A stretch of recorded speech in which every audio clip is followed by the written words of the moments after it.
Shake it.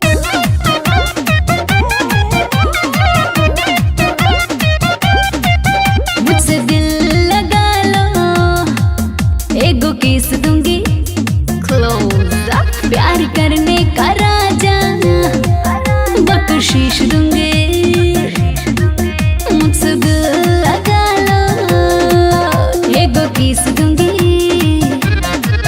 प्यार करने का राजा बख्शीश दूंगी।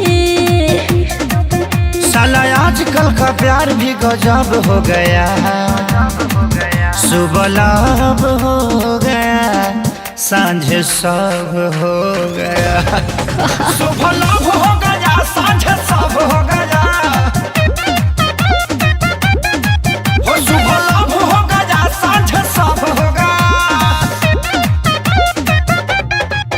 Hey, same body, mind, babe, come on enjoy. Same body, mind, babe, come on enjoy.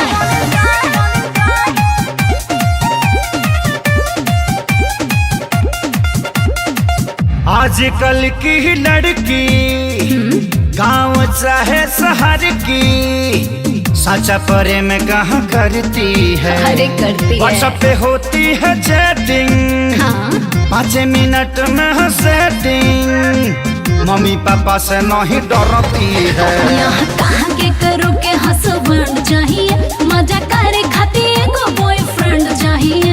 पता चलता नहीं कहाँ कैसे कब हो गया, सुबह लाभ हो गया, सांझ सब हो गया।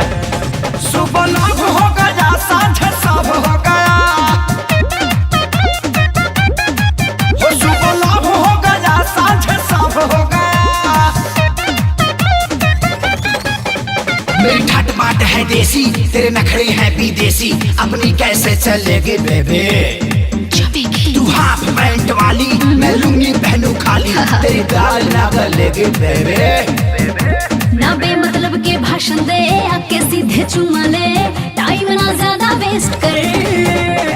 मिल्की मिल्की बाहों में, जुल्फों की छाँव में, आगे दीवाने रेस्ट कर। चल चल चल के 100 वाट का बल्ब हो गया। सुबह लाभ हो गया, सांझ सब हो गया। सुबह लाभ हो गया, सांझ सब हो गया,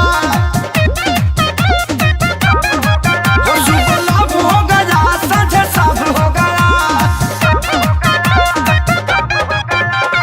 अरे हटा यार, ये प्यार कोरोना से कम नहीं है।